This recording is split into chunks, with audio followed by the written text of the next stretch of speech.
Welcome back to Dark Souls 2. We're going to make our way through Tseldora, the Cove. And this area reminds me of... remember the 1980s Supergirl film? And Supergirl gets cast into the Phantom Zone. Well, there's a sand vortex at the bottom of Brightstone Cove. And it really reminds me of that film. But apart from that, it's quite an annoying area, this area. You've got a few enemies that are really annoying, like the mages, the hollow mages. And then you've got crystal lizards in awkward positions as well. So here's one of the hollow mages. He's actually standing next to a gunpowder barrel, which you can use to your advantage. Fire arrows take him out really quickly. He constantly spams home and soul arrow at you. And it's just a constant barrage of that sorcery and really annoying. So equip, assuming you want to get the crystal lizard first, which is just below here, equip the large club, the halberd, anything that strikes the ground, or if you've got the javelin here, you can use magic arrows. And there you go, you can see him. And obviously I didn't expect to get cast into the Phantom Zone, but it's not easy, honestly. Trying to get that crystal lizard is not easy. Second attempt, and I got very lucky here, because I didn't know this item existed below the crystal lizard. Turns out it's a large titanite shard, and the result of falling down here actually led me to find this item as well, which is a titanite chunk. I think it's titanite chunk or twinkling titanite, but you can't get to it from here. You have to fall from the kind of roof above where the crystal lizard is. So yeah, I died a few times. I had to go back and repair rings and whatnot, and yeah, really annoying section of the cove. But I'm lucky here, and I'm lucky that the lizard doesn't drop its booty, and I would lose it altogether, like I did in the Iron Keep. But we get, chunk and titanite, twinkling titanite, so excellent, very happy with that result. So we're going to go and settle an old score, equip some of your good gear here, and put on your best weapons.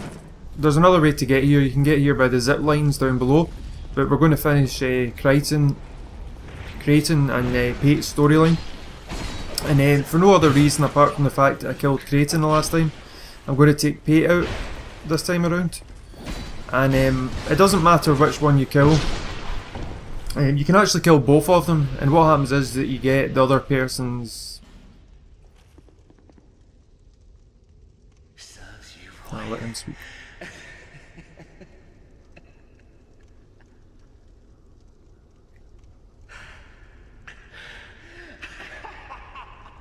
Well, he seems very happy about that. Well, we did it. Thanks for your help. He was no pushover. Here, take this and go to my bubble down the way. You'll get the key regardless of which one you kill. What's there is yours. Just a small token of appreciation. So if you kill... Here, these are for you. If you kill Creighton... I think I pronounced his name 3 different ways so far, but anyway, if you kill Creighton, whatever, you'll get Pate's stuff. But see, the thing is, you might have already picked Pate's stuff up by the reward from killing the last giant if you summoned him. That gives you some lore there about the fact that there's odd differences in Creighton's armour, and probably deliberate. If KO is telling us the truth about him being a mass murderer or a serial killer, whatever he's supposed to be, then maybe he deliberately alters his armour for some reason or another, to disguise himself. So charcoal pine resins. There's a door in here as well you can open up. It just takes you to nothing. It's just a spider waiting for you. There's another crystal lizard out here, so make sure you equip a weapon that can strike the ground. And we're going to come up against another type of enemy here, and I'll not be able to pronounce this guy's name. parasitized undead. So basically an undead that's got a parasite attached to him. He's parasitic.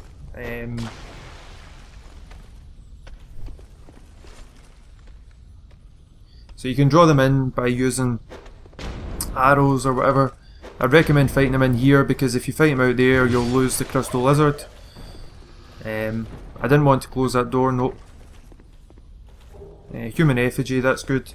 They have the chance to drop effigies, prism stones, large titanite shards, and they actually can drop the Tseldora manchettes. That was quite a good drop there. 2 large shards and a twinkling titanite, I think it was. And the gauntlets or manchettes increase the amount of souls you get, so they act in the same way as the jester's gloves. So increase the amount of souls that you get for each kill. And it's worth just taking this mage out here because he can be quite annoying in a wee section that's coming up soon. He can snipe you through like an open gap in the wall.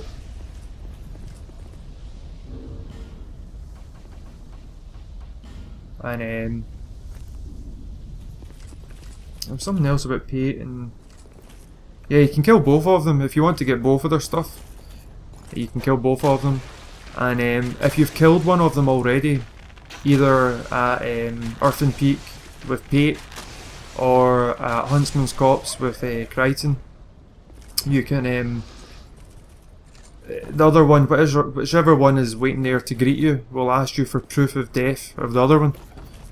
And I think in Pate's case it's like you have to prove it with Creighton's armour, and the other way around it's the Ring of Thorns that proves it or something. This wee room has got 3 of these parasitized undeads. So try and snipe as many of them as possible before you go in there. There's 3 of them in there, I think. That's 1 down, 2 more to go obviously. And there's a lever behind all these boxes and whatnot. I've really started to enjoy throwing things in Dark Souls 2.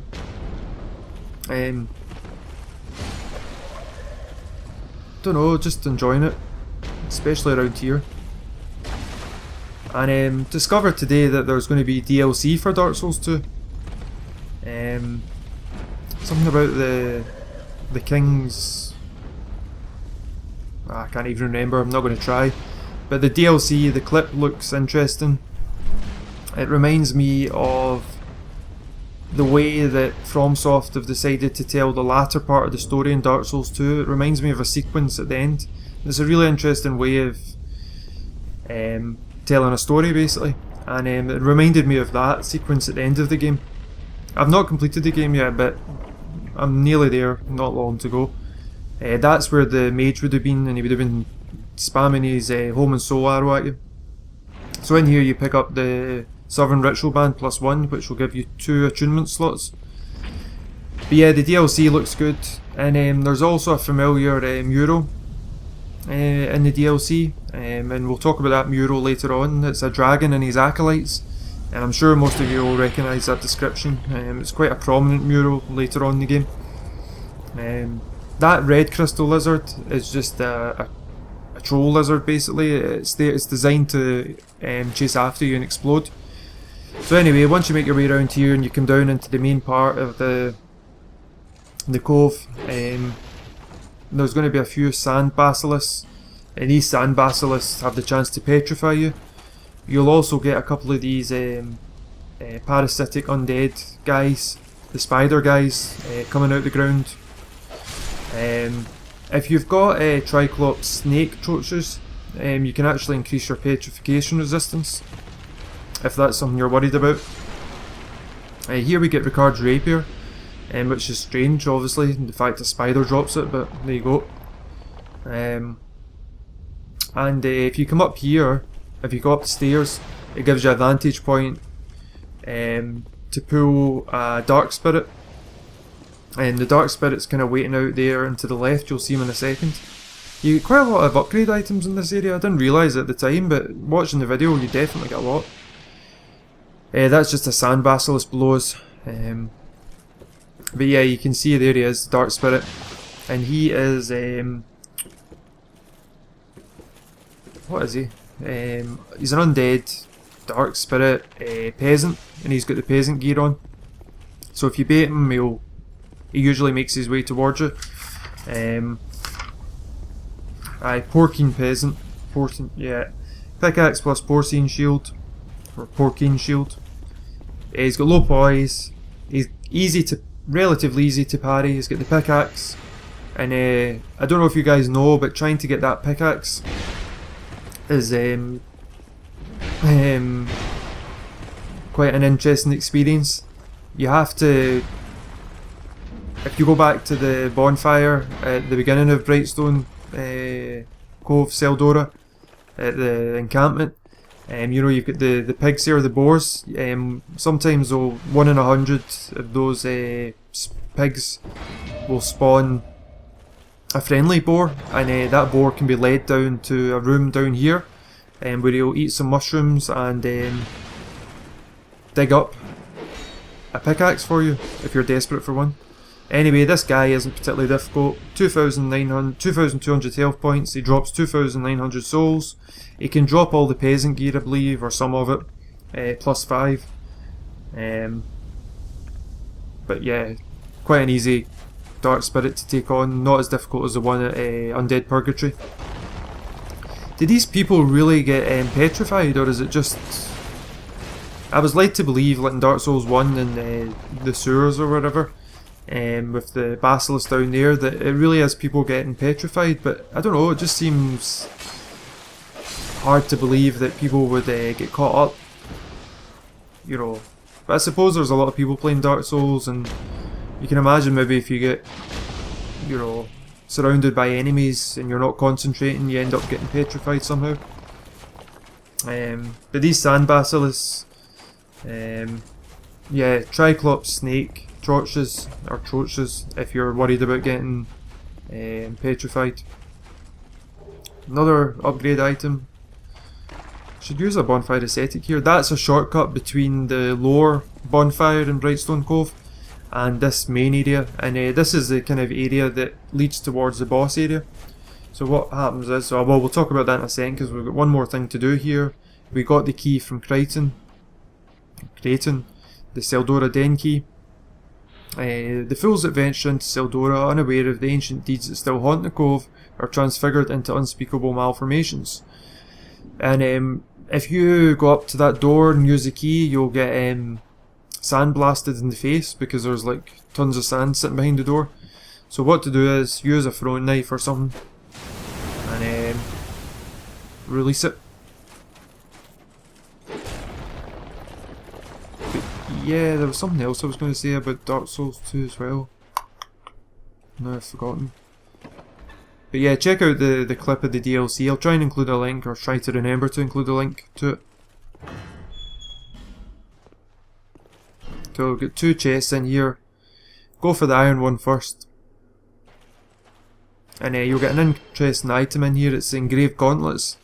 And the engraved gauntlets increase the chance of a normal attack turning into a critical attack. Never used it myself, never used the gauntlets myself because I prefer getting souls, but... And listen carefully. I'll leave a nasty scar.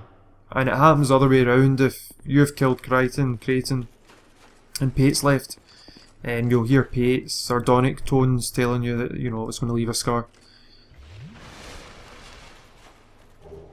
10 rusted coins, worth it though. So this is just us progressing through the level as normal. You just come back out the door we went into and turn left. And you've got 2 of these guys, spider guys, waiting below the door, and they'll ambush you if you don't take them out or bait them into coming towards you before then. They go into that crystal pit.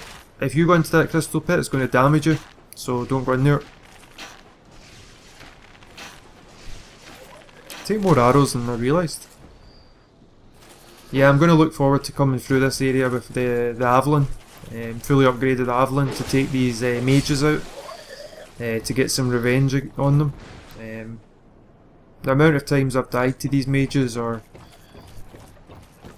don't know, just being stressed out by them, by their home and soul arrow thing. Too many times to have fond memories over. Anyway, you know what's coming up here. More spiders, arachnids, and if you just basically, you know, rush into the room, they'll all descend and rush you. So you want to maybe take them out one by one, or yeah, if you get bored of that, just rush into the room and then have some like lightning urns or black fire bombs to hand to take them out.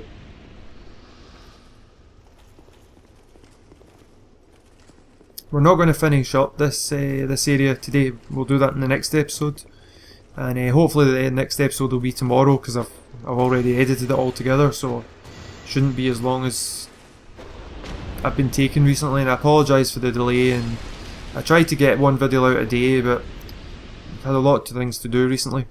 It looks like there should be something up there, like some, I don't know, something engraved up there, or some kind of writing or whatever. There's another door in here, but we can't get access to that until after the boss fight.